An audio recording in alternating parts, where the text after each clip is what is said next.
Welcome to whistle.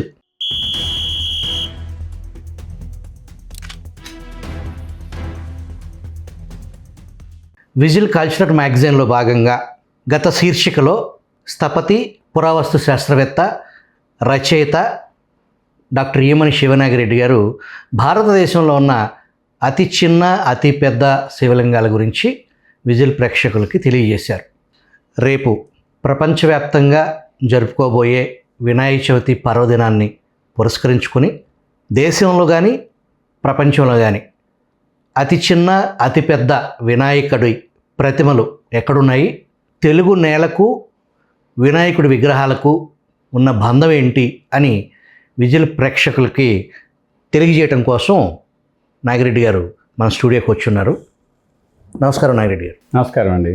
అతి చిన్న వినాయకుడు, అతిపెద్ద వినాయకుడు, ఈ నేపథ్యంలో తెలుగు నేలకు ఉన్నటువంటి ఆ సంబంధం, అది మొత్తం భారతదేశంలోనే అతి గొప్ప చారిత్రక నేపథ్యం ఉన్నటువంటి వినాయకుడి విగ్రహానికి సంబంధించి తెలుగు నేల చారిత్రక నేపథ్యాన్ని వివరిస్తారా?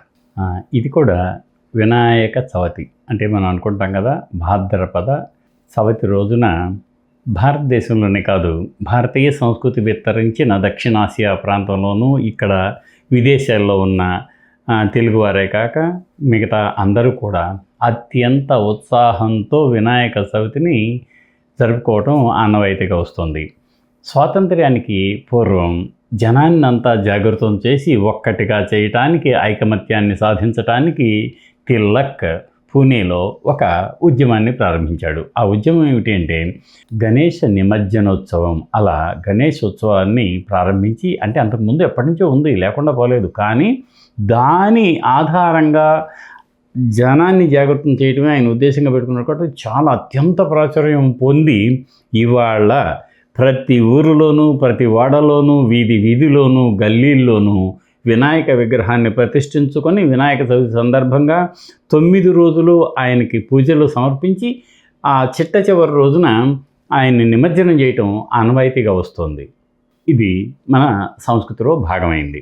ఈ నేపథ్యంలో పురావస్తు ఆధారాలను ఒకసారిగా చూస్తే మనకేమో పౌరాణిక నేపథ్యంలో గణపతి ఎలా ఆవిర్భవించాడు, శివుడు, పార్వతీదేవి స్నానాలకు వెళ్ళటం, ఆ ఇల్లే సందర్భంగా ఒక చిన్న మట్టితో చేసినటువంటి ఒక బొమ్మను అక్కడ రక్షణగా పెట్టడం, ఆ తర్వాత అది తెలియని శివుడు అక్కడికి వచ్చి లోపలికి వెళ్ళాలి అని అనుకున్నప్పుడు అమ్మగారు లోపల ఉన్నారు, అనుమతి లేకుండా వెళ్ళటానికి వీలు లేదు అని ఆయన శివుడని తెలియని ఈ మట్టి వినాయకుడు సమాధానం చెప్పగా శివుడు కోపగించి తలను తీశాడని, ఆ తర్వాత అమ్మవారి కోరికపై మళ్ళీ బతికించడానికి ఆయన ఎక్కడో అన్వేషించిన తర్వాత అప్పటికే చనిపోయినటువంటి ఒక చనిపోయినటువంటి గజం యొక్క తల తీసుకొచ్చి దానికి మళ్ళీ బిగించి మళ్ళీ పూర్వరూపాన్ని సంతరించిన తర్వాత ఆయనకి గజ ఆననుడు లేక గణేశుడు అనే పేరు వచ్చింది అని మనం అనుకుంటాం. ఇదంతా కూడా మనం ఇప్పటికీ ఆచరిస్తున్నటువంటి ఒక చక్కటి పౌరాణిక ఆచారం. ఈ నేపథ్యం ఏమైంది, కేవలం ఎక్కడో కాదు కదా, ముందు మట్టితో కదా అమ్మవారు విగ్రహం చేసింది గణపతిని అన్న ఒక చిన్న విషయం అందరినీ ఆకట్టుకుంది. శాతవాహనుల కాలానికి మనం వెళ్దాం, అంటే ఇప్పటికి 2000 సంవత్సరాల నాడు. అంతకుముందు గణేష ప్రతిమ ఉందా లేదా అని ఆలోచిస్తే ఎక్కడా కూడా తవ్వకాల్లో మనకి ఆ ఆధారాలు దొరకలేదు. ఎప్పటి వరకు సామాన్య శకం పూర్వంలో దొరకలేదు మనకి.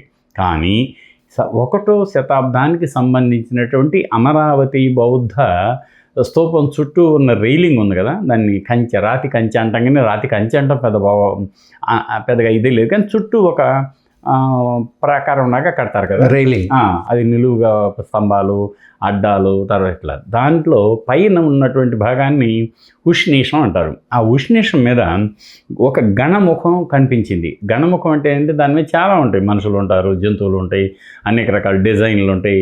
ఆ వరవడిలో ఏం చేశారంటే ఒక గణాన్ని చెక్కారనమాట అక్కడ. ఆ గణం ఎలా ఉంది అంటే తలపైన కిరీటం లేదు, కానీ గజముఖుడు, గజం, మళ్ళీ తొండ ఉండటం, అదే రకమైన ఆకారాన్ని ఒక బొమ్మను చెక్కారు పాలరాతి భూమి మీద. అది 1వ శతాబ్దం 2000 సంవత్సరాల నాటిది. అది తొలి గణేశ ప్రతిమకు కారకం ప్రేరకం అని ఈ పురావస్తు శాస్త్రవేత్తలు భావించి ప్రచారం చేశారు. అది ఇప్పటి వరకు అందుబాటులో ఉన్న తొలి గణేశ ప్రతిమ అని అంటారనమాట.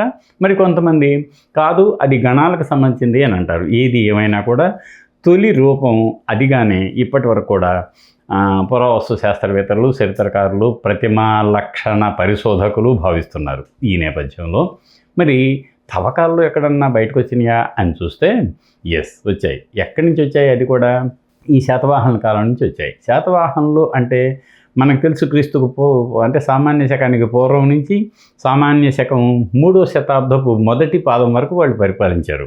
ఈ నేపథ్యంలో జరిగింది ఏమిటి అంటే, మనకు ఎక్కడంటే కర్నూలు జిల్లా వీరాపురంలో తవ్వకాలు చేశారు బిర్లా పురావస్తు సంస్థ వారు. కర్నూలు జిల్లా వీరాపురంలో, ఆ వీరాపురంలో 2 రకాల ప్రతిమలు బయటకు వచ్చాయి. ఒకటి టెర్రకోట, మళ్ళీ మట్టితో తయారు చేసిన గణేష ప్రతిమ ఒకటి బయటకు వచ్చింది.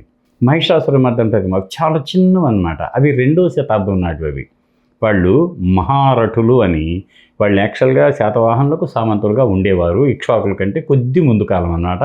అంటే 2వ శతాబ్దంగా మనం అనుకోవచ్చు. అది చిన్నది వీరాపురంలో దొరికింది. ఆకారం కూడా పూర్తిగా లేదు, కానీ వినాయకుడి విగ్రహమే.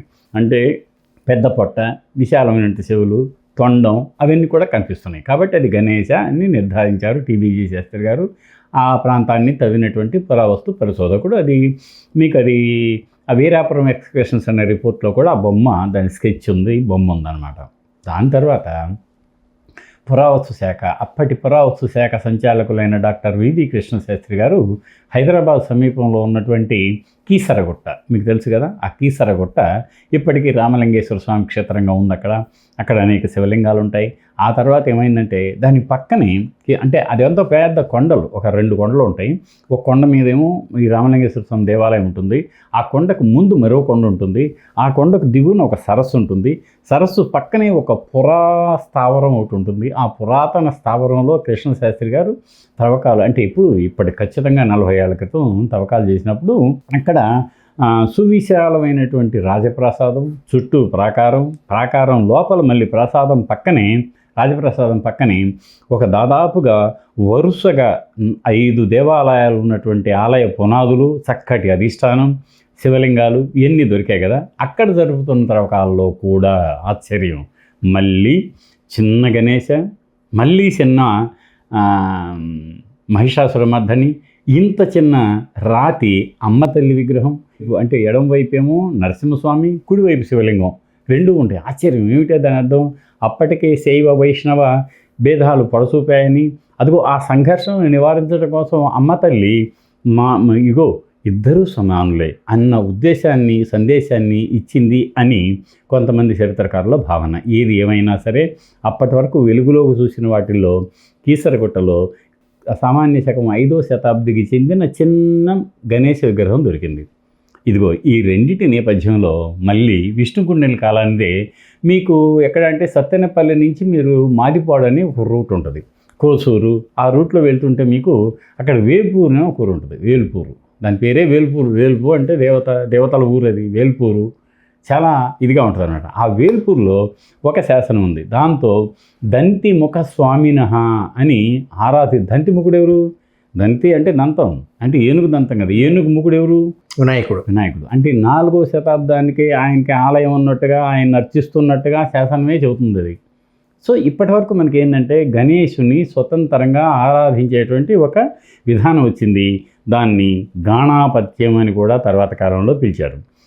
ఇది నేను ఇప్పుడు మీకు శాతవాహన కాలం నుంచి ఈ విష్ణుకుండిన కాలం వరకు మాత్రమే చెప్పగలిగాను మీకు. మరో మాట, ఇటీవల అంటే గత 2 సంవత్సరాల క్రితం అప్పటి పూర్వ వ్యవసాయ శాఖ మాత్యులైన రఘువీరారెడ్డి గారు, మనందరికీ తెలుసు కదా, ఆయన ఒక ఆలయాన్ని నిర్మిస్తూ మా పొలాల్లో అక్కడక్కడ పురాతన వస్తువులు కనిపిస్తున్నాయి, మీరు వచ్చి ఒకసారి చూడండి అంటే నేను వెళ్ళాను. అది నీలకంఠాపురం అంటారు ఆ ఊరి పేరు. ఆ నీలకంఠాపురంలో వాళ్ళ పొలాల్లో ఆయన, నేను ఇంకా గ్రామస్తులంతా కలిపి తిరుగుతుంటే మట్టి పెంకులు, అంటే శాతవాహనుల కాలం నాటి మట్టి పెంకులు దొరికాయి. తర్వాత అంతకుముందు ఉన్నటువంటి ఇనుప యుగపు మట్టి పెంకులు దొరికాయి. ఇంకా కొత్త రాతి యుగపు ఆనవాళ్ళు అంటే అరగ తీసుకున్నటువంటి ఆనవాళ్ళు దొరికాయి. ఇంకా ఏం దొరుకుతాయి కదా అని చూస్తే విరగలు ఉన్నాయి 9వ శతాబ్దం నాటివి. ఈ శాలుకిలుకల నాటి మహిషాసురమర్దన విగ్రహం అవన్నీ ఉన్నాయి, అది వేరే విషయం. కానీ నేను అది ఇక్కడ ఏదైనా మరి ఇంకా ఉంటాయి ఆయన అలా అలా అలా భూమి అంతా కూడా తిరుగుతుంటే నాకు ఆశ్చర్యకరం. సామాన్య శకం 1వ శతాబ్ది నాటి మట్టితో చేసిన గణేశ విగ్రహం దొరికింది నాకు. చాలా ఆశ్చర్యం. నేను ఆ రోజుల్లోనే అన్ని న్యూస్ పేపర్స్లోనూ ప్రకటించాను దాన్ని. తెలియాలి కదా. అంటే దాదాపుగా దక్షిణ భారతదేశంలో శాతవాహనుల కాలం నాటిది. మనకు అంతకుముందు ఎక్కడ దొరికింది? 2వ శతాబ్దం నాటిది వీరాపురంలో దొరికింది. కానీ ఇది అంతకంటే ముందు 100 ఏళ్ల ముందు నాటి టెర్రకోట మట్టి బొమ్మ కదా అని ఆలోచిస్తే ఒక్కసారి హాలుడు, శాతవాహన చక్రవర్తి క్రీస్తు సామాన్య శకం 1వ శతాబ్దికి సంబంధించిన హాలుడు శాతవాహన చక్రవర్తి. ఆయన జనజీవన విధానానికి సంబంధించిన దాదాపు 700 గాథలను సేకరించి గాథా రూపంలో, గాథ అనేది ఒక ప్రక్రియ, ఆ రూపంలో ఆయన ఒక పుస్తకాన్ని రాశాడు. దాన్ని గాథా సప్తశతి అంటామే. ఆ గాథా సప్తశతిలో కూడా గణేష్ గురించి, గణేష్ ప్రతిమ గురించి, గణేష్ ఆలయాన్ని గురించి ప్రస్తావనలు ఉన్నాయి. చాలా ఆశ్చర్యం వేసింది. అంటే ఇది కొరోబరేషన్ అంటాం. అంటే ఇప్పటి వరకు చిక్కిన ఒక ఆరాధానికి మరింత బలం చేకూరింది. దీన్ని మనం ఖచ్చితంగా శాతవాహనుల కాలంలో గణపతి విడిగా ఆరాధించబడ్డాడు అని తెలియజేసేటువంటి ఒక ఆధారం. ఇక మనం ఇప్పటి వరకు దీని వరకు చెప్పుకోగలిగాం. ఎక్కడి వరకు చెప్పుకోగలిగాము? విష్ణుకుండినుల వరకు. దాదాపుగా వారికి సమకాలీనులైనటువంటి ఆనంద గోత్రినులు ఎక్కడ మీకు నకరికల దగ్గర ఉన్నటువంటి కందరపురం అంటారు దాన్నే, ఇప్పుడు ప్రస్తుతం చేజర్ల అంటున్నాం. ఆ చేజర్ల రాజధానిగా చేసుకొని 4వ శతాబ్దంలో పరిపాలించారు వాళ్ళు.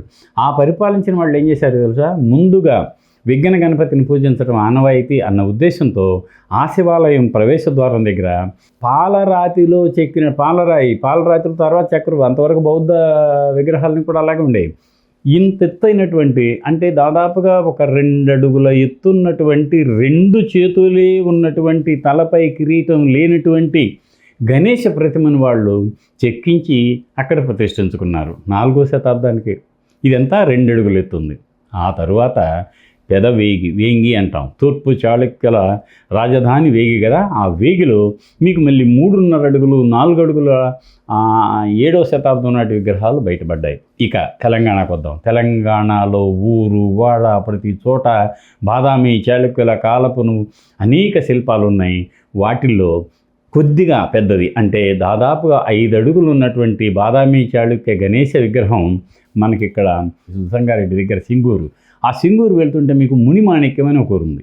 ఆ మునిమాణిక్యం అనే ఊరిలో దాదాపుగా మీకు 6 అడుగుల ఎత్తున్న కూర్చున్న గణపతి విగ్రహం తయారైంది. 6 అడుగుల ఎత్తు. ఇదిగో ఇలా ఆలోచిస్తే క్రమంగా రాను గణపతి యొక్క విగ్రహ పరిమాణం పెరుగుతూ వస్తుంది అని తెలుస్తుంది మనకి. ఆ తర్వాత రాష్ట్రకూటులు కూడా అదే వరవడిని కొనసాగించారు. ఆ రాష్ట్రకూటుల తర్వాత ఈ ప్రాంతాన్ని వెళ్ళిన కళ్యాణి చాళుక్యులు కూడా అదే వరవడిని కొనసాగించి వాళ్ళ కాలంలో కూడా పెద్ద గణపతులు తయారయ్యాయి. వారి సామంతులైన కందూరు చోళుల కాలంలో ఇక చాలా పెద్ద విగ్రహాలు చెక్కాలి, చాలా పెద్ద విగ్రహాలని ప్రతిష్ఠించాలి అన్నటువంటి భావన పెళ్ళుబికి ఆ కందూరు చోళులు అనేవాళ్ళు తెలుగు చోళ శాఖీయులు. వాళ్ళు మహబూబ్ నగర్ జిల్లా, ప్రస్తుతం జడ్చర్లకు సమీపంలో ఉన్న కందూరు నుంచి మొట్టమొదటి పరిపాలించారు. తర్వాత కోడూరు వెళ్ళారు, మహబూబ్ నగర్ పక్కన కోడూరు పురవరాధీశ్వరు అనేవాళ్ళు.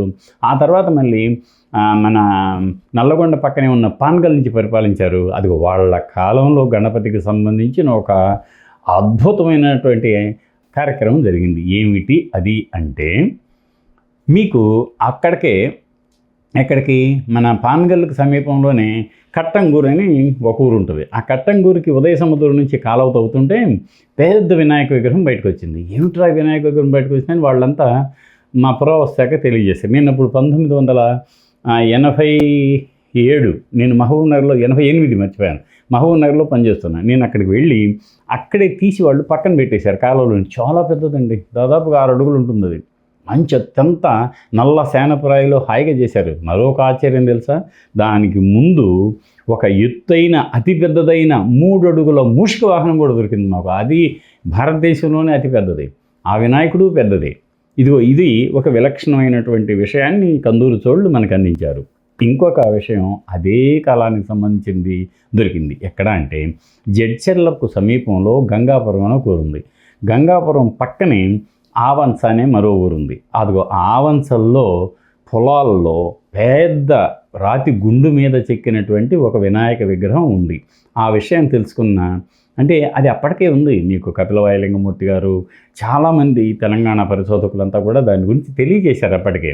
అయితే అది కొద్దిమంది మాత్రమే తెలిసింది అన్న ఉద్దేశంతో 2009 సంవత్సరంలో నేను అక్కడికి వెళ్ళి విస్తృతంగా ప్రచారం చేసి అన్ని టీవీ ఛానల్ వాళ్ళని అక్కడికి రప్పించి, రేపు వినాయక చవితి అనగా అక్కడే 5-6 టీవీ ఛానళ్ళు వాళ్ళు అక్కడికే వచ్చి ప్రసారం చేయటం మొదలుపెట్టారు.